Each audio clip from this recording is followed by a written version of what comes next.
बच्चों, आशा करती हूँ कि आप लोग अपने घरों में स्वस्थ और सुरक्षित होंगे। आज हम कक्षा 6 हिंदी का अध्याय 14 का अध्ययन करेंगे, जिसका नाम है दोहे। और ये जो दोहे हैं, जो वचन है, जो स्तुतियाँ है, जो अच्छे वचन है, वो किसके हैं? कबीरदास जी के और रहीमदास जी के। वो अपने दोहे के माध्यम से हमें क्या संदेश देना चाहते हैं, हमें क्या बताना चाहते हैं, क्या शिक्षा देना चाहते हैं।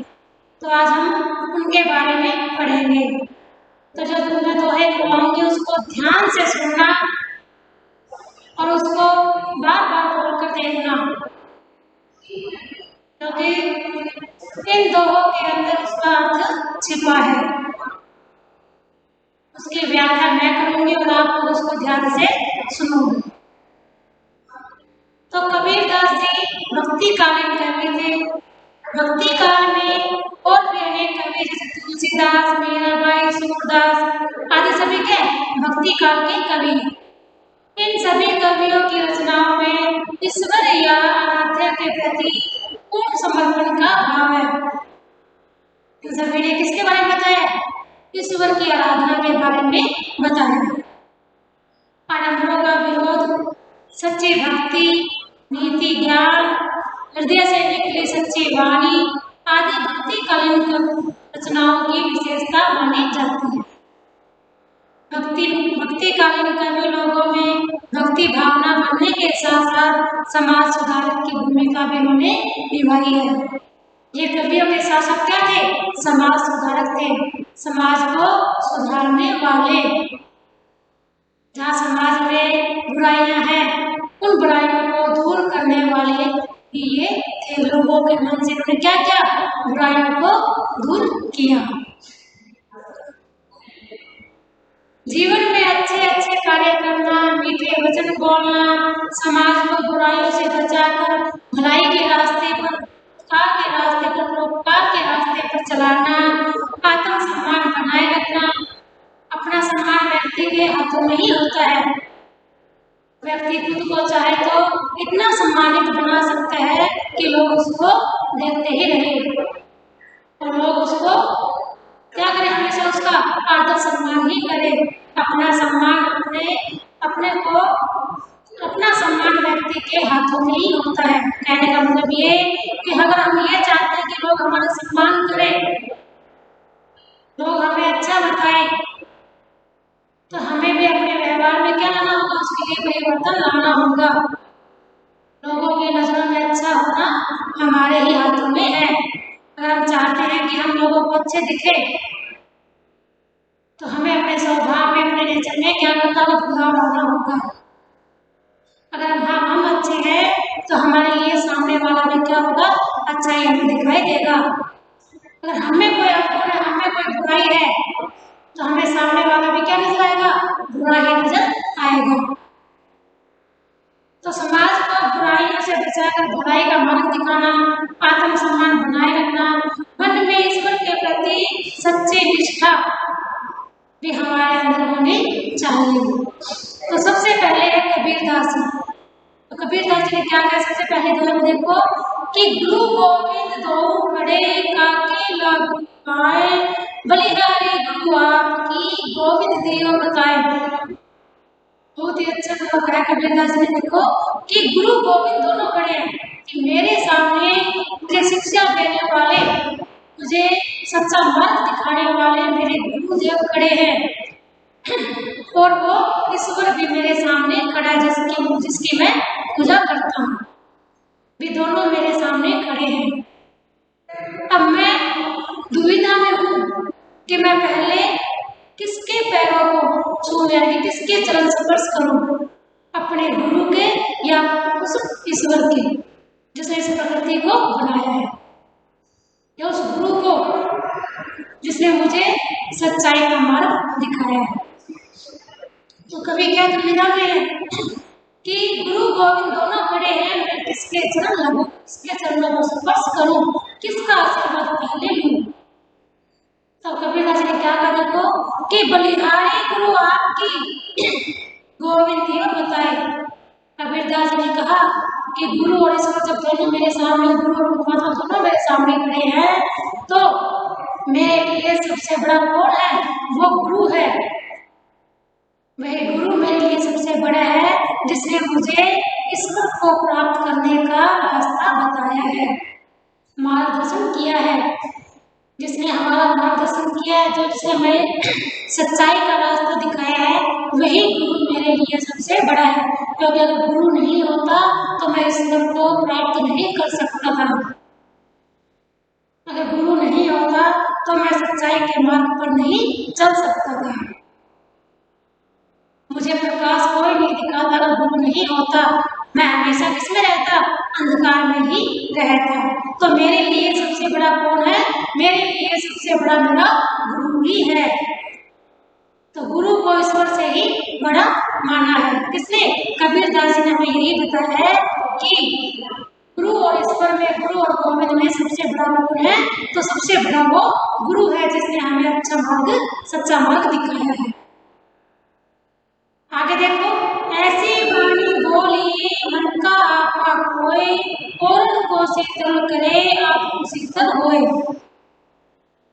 अब हमें कैसा बोलना चाहिए? मीठा बोलना चाहिए या हमें कड़वा बोलना चाहिए? तो ये बताया कि ऐसी वाणी बोलिए मन का आपा खोए, भी हमें ऐसे वचन बोलने चाहिए जिससे हमें भी क्या मिले? संतुष्टि मिले, जिसे हमें भी ये लगे, मन को शांति मिले कि मैंने बहुत ही अच्छे, मैंने लोगों का अच्छा सम्मान किया, लोगों को अच्छा सम्मान दिया है, मीठी आवाज में लोगों का सत्कार किया है। अगर हम लोगों का स्वागत मीठी आवाज में करेंगे, उनसे मीठा बोलेंगे,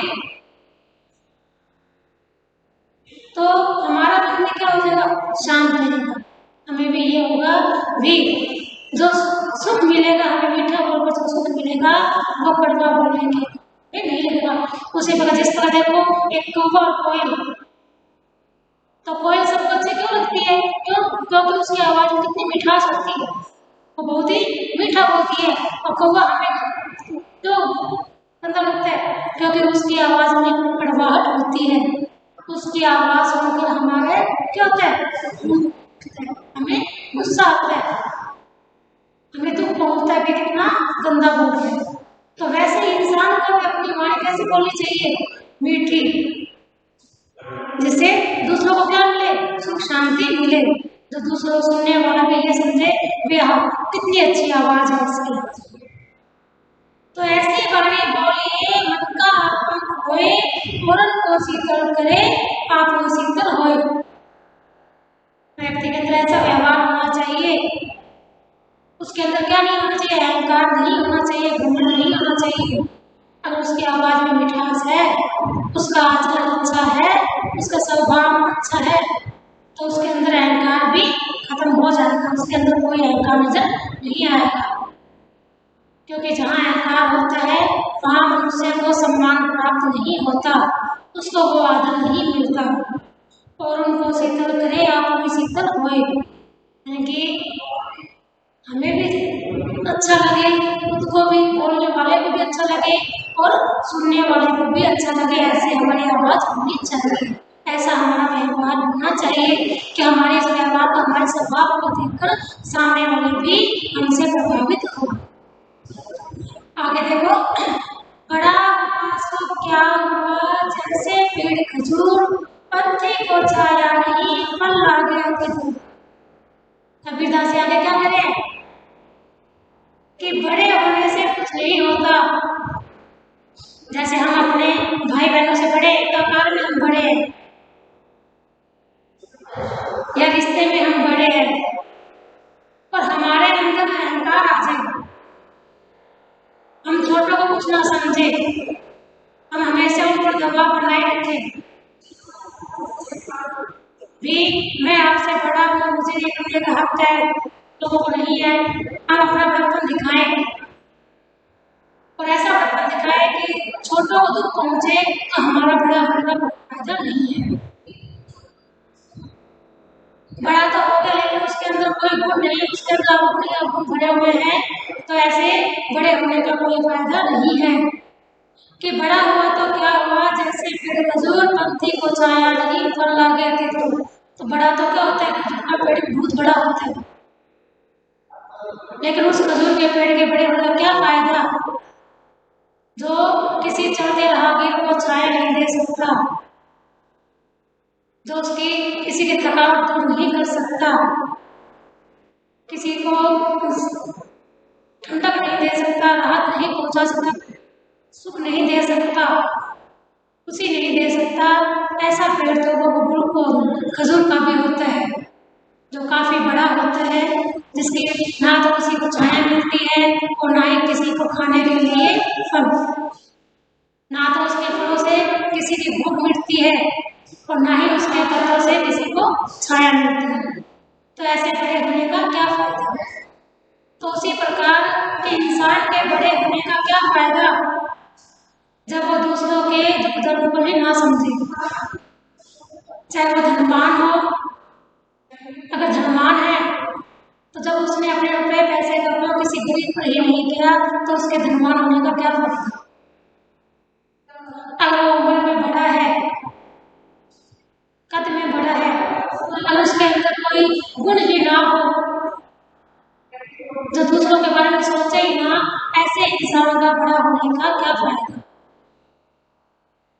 तभी कहा कबीर ने कि बड़े होने से कुछ नहीं होता अगर हमारे अंदर दूसरों के प्रति दया की भावना ही नहीं है, हम किसी को खुश नहीं रख सकते, किसी को सुख नहीं पहुंचा सकते, किसी को खुशी नहीं दे सकते, तो हमारा बड़ा होने का कोई मतलब नहीं है। आगे देखो, करता था सो क्यों किया, अब करी क्यों पछताए, बोया पेड़ बबूल का आम कहाँ से होए। अब करने और कहने में भी बहुत अंतर होता है। भी करता था सो किया, क्यों किया, अब करी क्यों पछताए, भी जो काम तुमने कर लिया और तुम्हें उससे पछतावा हो रहा है तो तुमने ऐसा काम किया ही क्यों। व्यक्ति को कोई भी काम करे, व्यक्ति चाहे वो काम करने वाला हो चाहे वो बोलने वाला हो, तो व्यक्ति को हमेशा सोच विचार करके ही अपना काम करना चाहिए। अगर व्यक्ति कोई काम कर रहा है तो उसे पहले उस कार्य को सोचना चाहिए भी यह कार्य करने से दूसरों को दुख पहुंचेगा या दूसरों को खुशी मिलेगी। क्योंकि व्यक्ति को कार्य करने से पहले हमेशा क्या करना चाहिए, सोच विचार करना चाहिए। और सोच विचार किया नहीं और वो काम करते, वो काम जब गलत हो गया तो बाद में पछताने के सिवा कुछ नहीं होगा। बाद में अपनी भूल को स्वीकार करे तो जो किया हुआ काम है वो कभी ठीक नहीं होगा। जब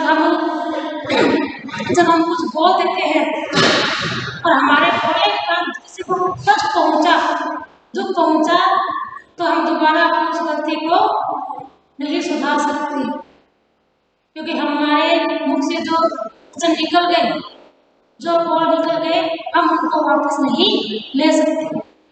तो उसी प्रकार कि बोया पेड़ बबूल का आम कहाँ से हो। अगर हमने बबूल का पेड़ लगा रखा है तो हम उससे आम मिलने की आशा नहीं कर सकते। पेड़ तो हमने बबूल का लगा दिया और हम ये आशा करके कि जब ये बड़ा होगा तो हमें इससे क्या मिलेंगे, आम मिलेंगे। अब पेड़ बबूल का बड़ा तो हमें उससे क्या मिलेंगे, कांटे ही मिलेंगे, हमें खाने के लिए फल नहीं मिलेगा। तो जैसा हमने काम किया है अगर हमें उसमें पछतावा हो रहा है, उस काम को करके हमें दुख पहुंच रहा है तो उसके सिवा हमें कुछ नहीं मिलेगा। क्योंकि गलत कार्य करने पर हमें क्या होगा, पछतावा ही मिलेगा, दुख ही मिलेगा। हम अपनी गलती को सुधार नहीं सकते, इसलिए कार्य करने से पहले हमेशा क्या करना चाहिए, सोच विचार कर लेना चाहिए। तो ये थे कबीर के दोहे।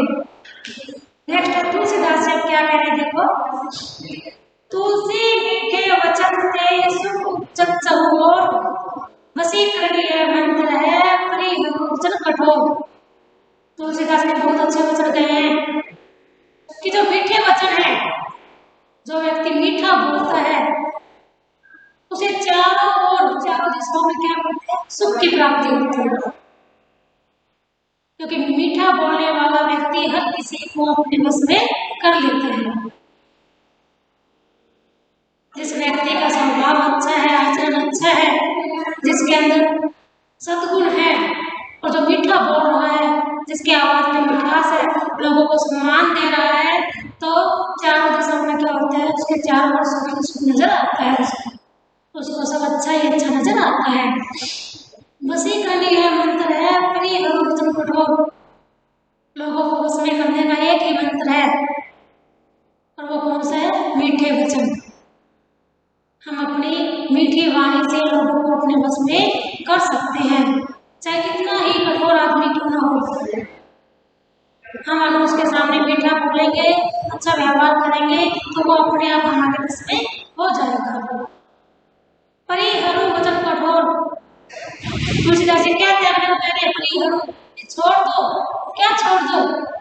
कड़वे वचन बोलना, दूसरों को दुख पहुंचाना। जो तुम्हारी जो कड़वी वाणी है, जो कड़वे वचन है, जो तुम दूसरों को बोलकर क्या दुख पहुंचाते हो, उसको क्या तुम कर दो? त्याग कर दो, उसको छोड़ दो, और मीठे वचन बोलकर लोगों को अपने बस में कर दो। आगे देखो, एक भरोसा, एक बल, एक आस विश्वास, एक राम घनश्याम हित, चातक तुलसीदास। यहाँ तुलसीदास जी क्या कह रहे हैं? एक चातक पक्षी का उदाहरण देकर कह रहे हैं कि जिस प्रकार चातक पक्षी सिर्फ बारिश की बूंद पर ही निर्भर रहते हैं, जब वर्षा होगी तभी मैं पानी पीऊंगा, उसके अलावा मैं किसी नदी, किसी घाट, किसी तालाब, किसी सरोवर, किसी का पानी नहीं। वो किस पर आशा करते हैं? सिर्फ एक बारिश की बूंद पर, स्वाति नक्षत्र की बूंद पर। तो उसी प्रकार तुलसीदास जी कह रहे हैं कि हम इस संसार में सिर्फ एक ही है जिस पर हम भरोसा कर सकते हैं, जो हमारी ताकत है, जिस पर हम विश्वास कर सकते हैं, जिस पर हम आस लगाए रखते हैं कि वही हमारी सुनेगा। और वो कौन है? वो है तुलसीदास के श्री राम। श्री राम भी, भगवान श्री राम भी ऐसे है जो जिस पर हम क्या कर सकते हैं? भरोसा कर सकते हैं, विश्वास कर सकते हैं, जो हमारी ताकत है। अन्यथा संसार के लोगों पर हम विश्वास नहीं कर सकते, क्योंकि संसार के लोग में क्या होते हैं? विश्वासघाती होते हैं। दुर्जन दर्पण सम सदा करी देखो ये और, सन्मुख की गति और है विमुख भय पर हो। कि दुर्जन यानी कि बुरे लोग, जो बुरे लोग हैं वो किसके समान है? दर्पण के समान, शीशे के समान। जब हम शीशे के पास जाते हैं, अपना प्रतिबिंब देखते हैं, तो वो हमें सब साफ साफ दिखाएगा। लेकिन जैसे ही हम दर्पण से पीछे हो गए, हमारा प्रतिबिंब वहां से, हमारी छाया वहां से गायब हो जाती है, दिखाई देना बंद हो जाता है, तब क्या करता है? तब वो दर्पण दुर्जन व्यक्ति की तरह ही है कि वो सामने से व्यक्ति की क्या करता है? उसका गुणगान करता है, उसकी अच्छाई, उसकी तारीफें करता है। लेकिन जैसे ही उसके पीठ पीछे से उसने क्या करना शुरू कर दिया? बुराई करना शुरू कर देता है। यानी कि दुर्जन व्यक्ति को इसीलिए दर्पण के समान बताया कि दुर्जन व्यक्ति भी जब किसी के सामने होता है तब उसकी बुराई करता है, और जैसे ही लोग उसके सामने से हट जाए तो वो दूसरों के सामने उसके क्या करना शुरू कर देता है? बुराई करना शुरू कर देता है। आवत ही हर से नहीं, निंदन नहीं स्नेह, तुलसी तहाना चाहिए कंचन भर से वे है। अब तुलसीदास जी हमें कहाँ जाने के लिए मना करें? देखो, वे आवत ही हर से नहीं, जो लोग अपने घर में हमें आता हुआ देख कर खुश नहीं हो सकते, तो हमें ऐसे घरों में नहीं जाना चाहिए। भी हमें वहां नहीं जाना चाहिए जहां हमारे जाने से लोगों को क्या हो? दुख तकलीफ हो। जो हमें देखकर खुश नहीं होते, हमें उनके द्वार पर, उनके घर नहीं जाना चाहिए। तुलसी तहाना चाहिए, तुलसी कहते कि हमें वहां भी नहीं जाना चाहिए, चाहे वो कितना ही धनवान हो। तो ऐसे उसके ऐसे धन का क्या फायदा जो दूसरों का आदर सम्मान ही न करे। तो कहने का मतलब ऐसा ही यही है कि जो लोग हमें प्यार से बुलाए, हमें आदर सम्मान दे, उन्हें उन्हीं के पास हमें जाना चाहिए, न कि उनके पास कि जो हमें देखकर खुशी न हो, जो हमें देखकर जिनके चेहरे पर मुस्कुराहट ही ना हो, हमें ऐसे लोगों के पास नहीं जाना चाहिए। तो ये थे कवि कबीर और कवि तुलसीदास के दोहे।